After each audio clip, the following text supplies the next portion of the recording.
Hello listeners and welcome back to Unveiling Nightmares. I'm your host, C.A. Bainham, and before we go any further, here's a strong content warning. So in today's episode, I'll be diving into my novel, Come With Me, which features graphic and intense horror elements that may not be suitable for all audiences.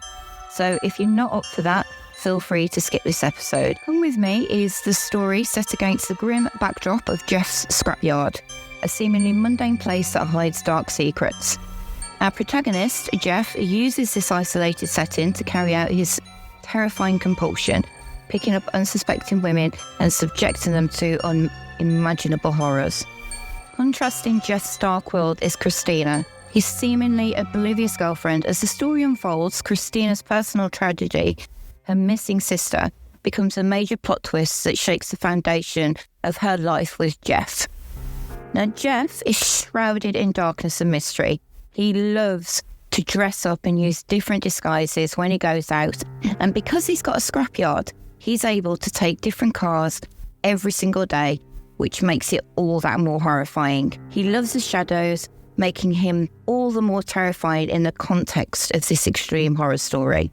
Okay, so without further ado, here's a brief excerpt that provides a glimpse into the dreadful world of Come With Me without giving away too much. When I was younger, I thought I knew what I wanted to do with my life. I more or less had it all planned out, like kids do. I knew back then that I wasn't normal, even my parents knew, not that they cared much about me. Anyway, I digress. I wanted to work with dead bodies, like a pathologist doing post-mortem examinations or even a funeral director embalming the corpses, helping the dead, not the living. I have no interest in helping the living. Jeff leaned back in the plastic chair, the back legs twisted and creaked with his weight as though it was going to break. He was sitting in his basement staring at the table rattling in front of him. I can't stand dealing with the living, the deceased, the relatives and their fucking whining grief. Fuck no. All those tears, the snotty noses and puffy-eyed idiots coming through the door.